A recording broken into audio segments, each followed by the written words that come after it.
Ready to take off podcast and ain't Ready to done. take off. This how I'm gonna give it to him. Look. Yeah.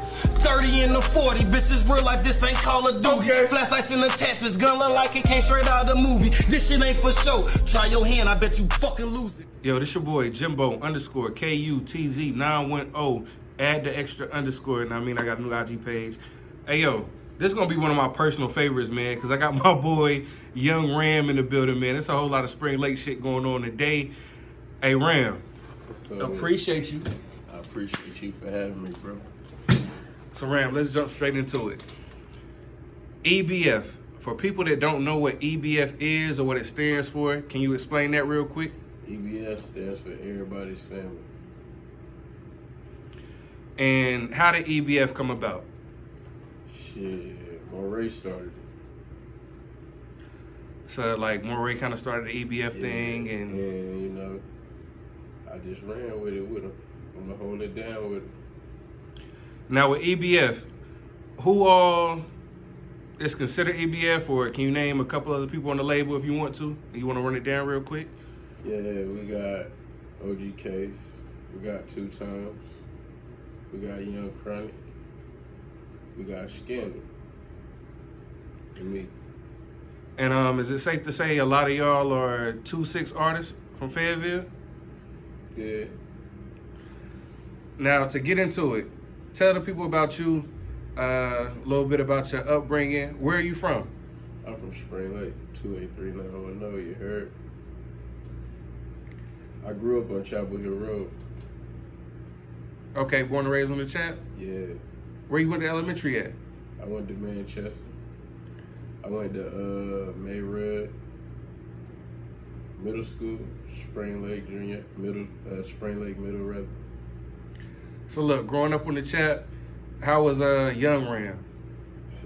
Hey man, the younger me, I was a little wild guy, but you know, when my cousin died, I tried to pick up the pen, pick up the pad, you know, do music. Just keep me away from all the negativity out here. You speaking about your cousin, at what age was this? And you want to go into that situation? I was 19, he was 22. No, he 2 years older than me, my bad, I was 20, he was 22. And hold on, Ram. Look, now I know you, bro. I know you was writing and spitting before then, though, bro. Yeah, I was, but I really got serious when he died. Okay, but, that's when you really you know, started taking it serious. Going to school, we used to just freestyle, you know, every day. If you can take it back to your earliest memory, when did you first pick up the pen and put it to the pad and start writing like your first raps or whatever? After Juvenile 400 Degrees. When the Hot Boys came out, they made me want to rap, and Jermaine made me want to rap. Okay, so you speaking of Jermaine, for the people that don't know him, you want to get some insight into that? Yeah, he started, him, Chris, Scoop, they started a group, TNT, you know, in high school, and I used to rap high school, but I really took it serious, like I said, when Jermaine died. But he was nice, like he was like that. So a lot of people, North Carolina, they kind of either East Coast, West Coast. What made you kind of gravitate more towards like the Hot Boys and they type sound? Because they was different. Excuse me. That wasn't what everybody was used to hearing. You feel me? So when I heard them, I just vibed with them. People ain't like them when they used to hear me listen to them at first. But then, say a year or two, everybody want to be a Hot Boy. Now, with the Hot Boys, Juvenile, Turk, BG, Wayne, when they first came out, which one when they first came out was your favorite? I ain't gonna lie, BG and Weezy. Those my favorites. So you was feeling Wayne back then, even with the... Yeah. Okay. So if you had to pick over BG and Wayne, if it was just one? I picked BG because BG was solid. No matter, you know what I'm saying, his situations in his life, he was solid. He always was the same. Now, and My bad. No, yo, my bad, Ram. Keep and going, everybody bro. in the group say that about him. That's what made me like him, though.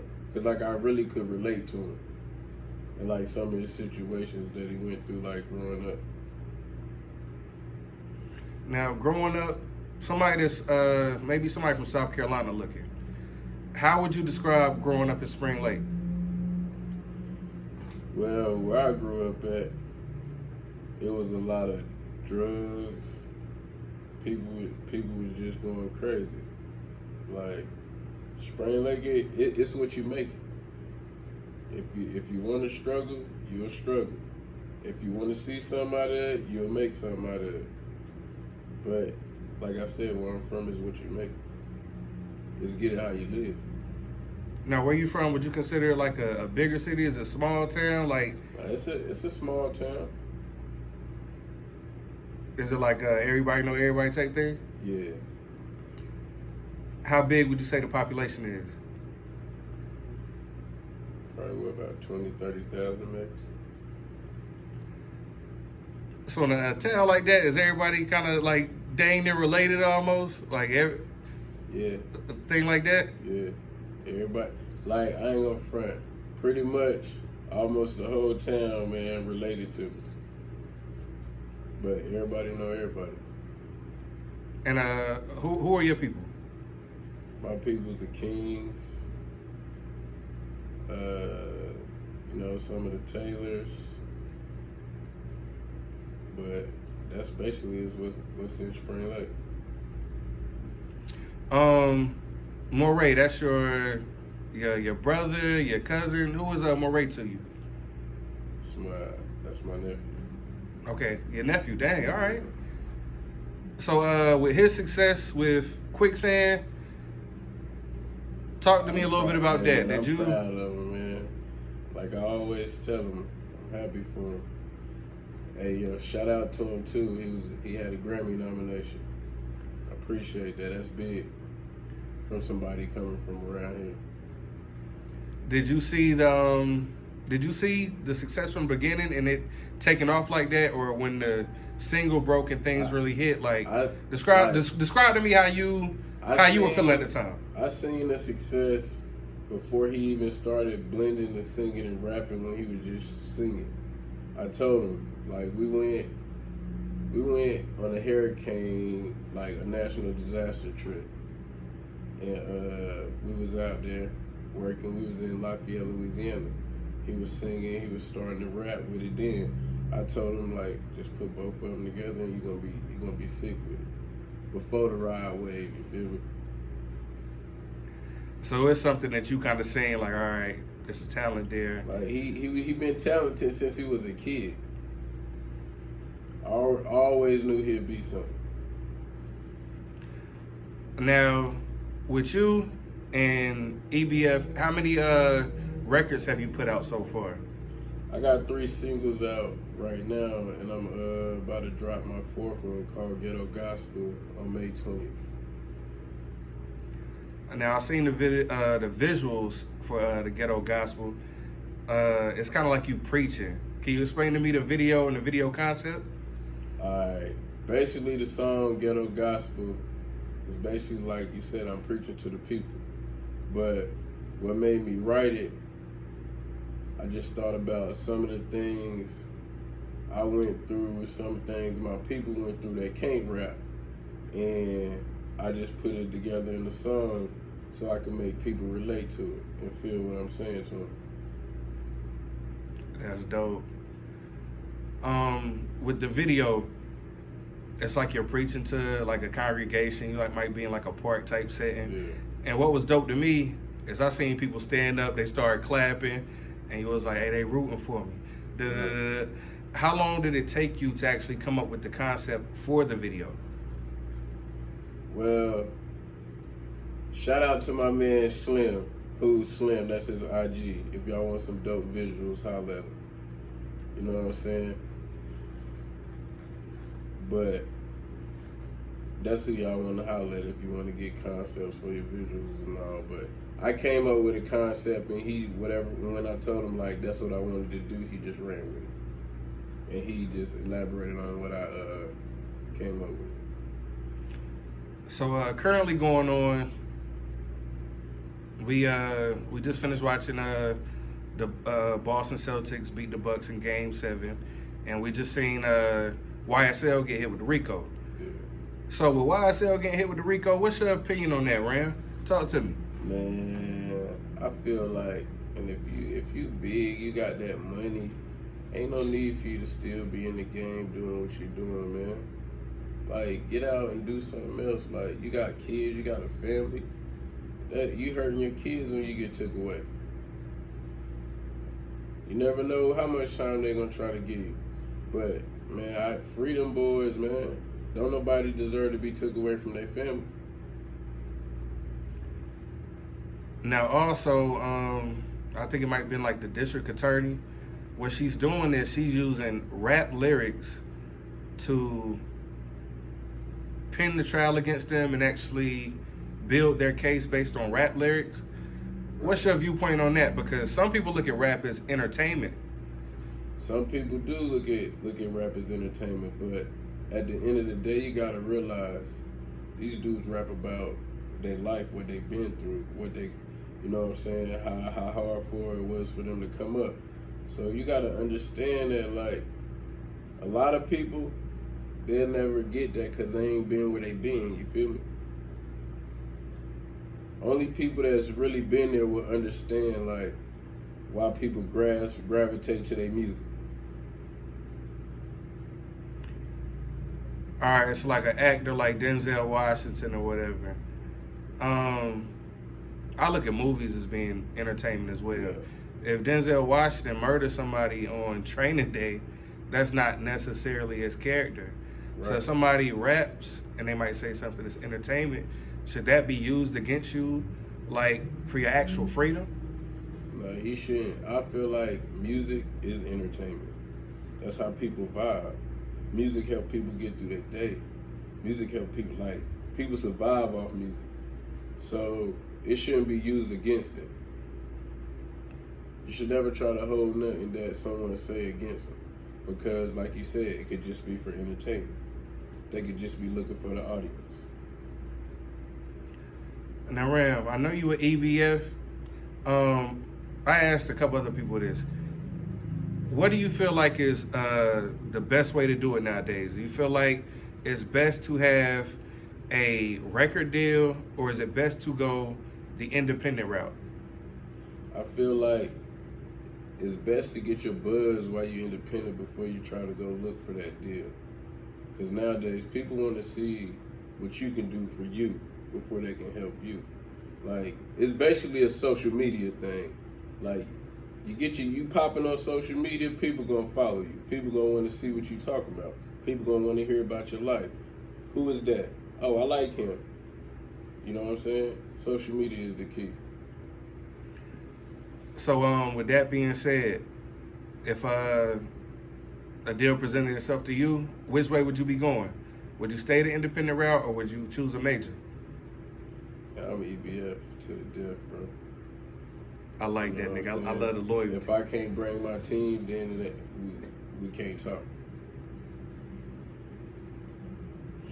Now, we kind of speeded past it, but I know you talked about growing up Chapel Hill Road. What was middle school like, if you can describe it? Or if you can remember. Oh, man, middle school was wild, man. I wish I could go back and do it different, because I ain't gonna front, I was a wild kid in middle school. I always went to the alternative school every year from 6th to 8th grade. So, cool though. Now why was that, Rand? What, was you fighting, talkative? Like, what was going on? Yeah, I got into a fight. Man, 8th grade, I let this girl top me off on the bus. But, hey, what can I do? She asked. It's 8th grade, you get head on the bus, and they like, yo, he gotta go. Yeah, Get him up out of here. They had enough of it. 7th grade, I punched somebody in their jaw. They kicked me out. 6th grade, I don't even remember what happened there though, but I know I ain't even last the first 2 months of school. Now, I'm trying to get Scoot on here soon to talk about that TNT movement, but I know in high school, the TNT movement was real big, in my opinion. It was. So Ram, can you I want you to paint a picture for the people. Can you describe to them what was going on back then in the TNT movement and how everything kind of came into play and how big the movement was? Like TNT, everybody wanted to hear what we was talking about, from Maine, Chris, and Scoop to me to everybody that was running with us.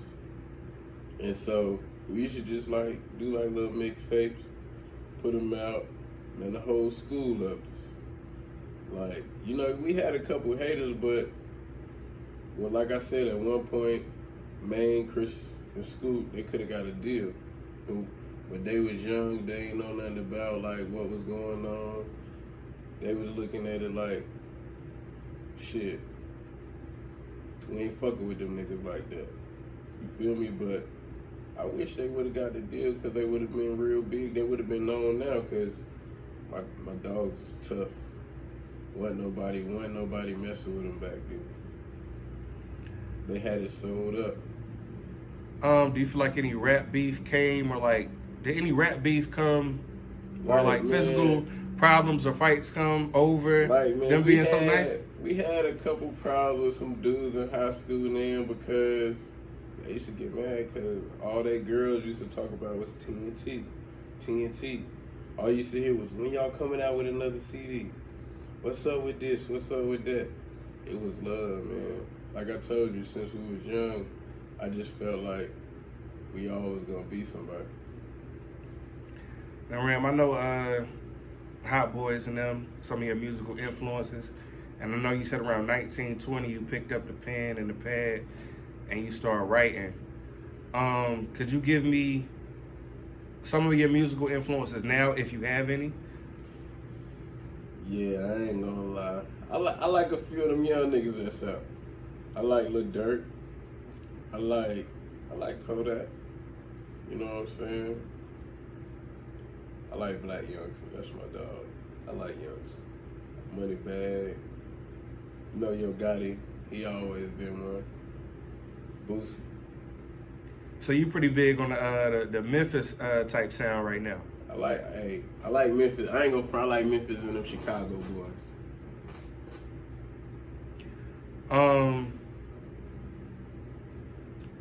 Lil Durk.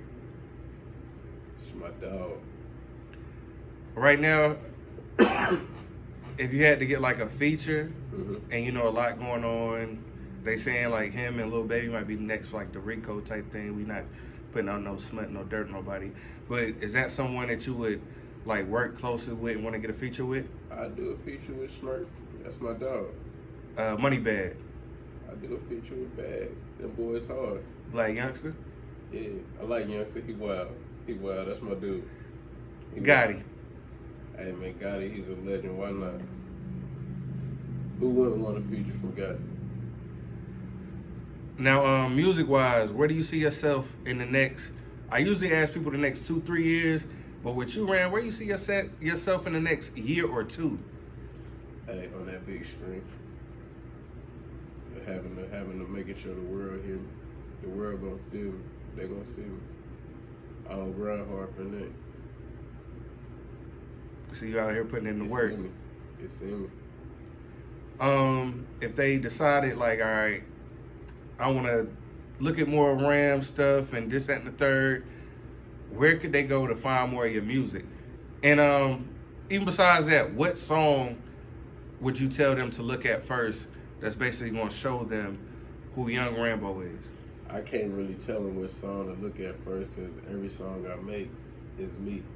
And people will feel every other song I make in a different way. If it depends on what type of person I'm interacting with, then I'll be like, hey yo, great. If I'm talking to the boys that trap, swing my dope. Listen to that. If you've been through hard times growing up and you see like, oh, you turn your dreams to realities, I'm gonna tell them listen to dreams. If you want to go back to like some hot boy shit, I tell them listen to Rockin' That.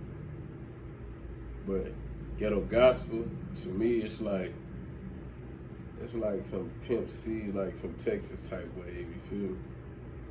Like when I hear the beat, I think about, man, Pimp C. That's something like Pimp C would do. Rest in peace of Pimp C though. R.I.P. Pimp. Yeah. But I got plenty more coming. Plenty visuals y'all gonna see this year. Y'all really gonna see Ram. I'm gonna show y'all how consistent I will stay. And I'm gonna stay like that. And like I tell y'all, hard work pays off. Always remember though, even in the dark, you can always see the light. Now, with your EBF label, is it like some features you got that's coming with some of your label mates? Is there anything that they can look out for maybe in the future? Me and my label mates, we working. Just know we working. Y'all gonna see when we drop. Now, Ram, before we get out of here, I usually be asking these questions off the top of the dome. I want to get, you gave me your top 5 most influential or whatever. Let me get your top 5 of all time. All right. Pop, Big. I love Jay Hard. You feel me? I like Boosie. He gotta be in it because he a real guy, stand-up guy. Yeah, I don't care what nobody say. T.I., that's my dog. Hey, bro, that's a solid top 5 too. Hey, yo, But nah. Lil Wayne come before. Hey, bro, listen, that was. Look, I was about to ask you that. Like, you gonna leave out Weezy? That's my dog. But if you would have said top 5 real rappers, like how, yeah, but he'll be the butt. Nah, Pac, Big, Weezy, T.I., and Jay-Z. Well, you know Jay-Z number 3 after Pac and Big. Hey, yo, Ram. What's up, bro? We definitely gonna do a part 2 to this joint. Yeah. I'll bring you back. We gonna chop this shit up again. For real. My word. And next time when I come back, it's gonna be different. Hey, bro, the next time you come back, I'm gonna have some shit locked and loaded for you. It's gonna be different. Hey, yo, but Ram, I definitely appreciate you, my G. You know, it's a whole you, lot of Spring Lake shit, it's my nigga. love, baby. And I definitely appreciate this shit, nigga. L's up. And I mean, shout out to TNT. Shout out TNT. Shout out EBF. Shout out 21. You already know how we coming. Be on the lookout for us. Chapel Road. Straight up. Vass Road, Manchester Forest, Main Street, Uptown, Deerfield, Polk Plains. We going down by Grog Street. You know what I'm saying? Holly Hills, New Holly Hills. Hey, yo, it's a whole lot of lake shit that was going on right now, man. I love Spring Lake. Even the people that's hating on me out here, I love y'all too, but I'm gonna really make y'all mad.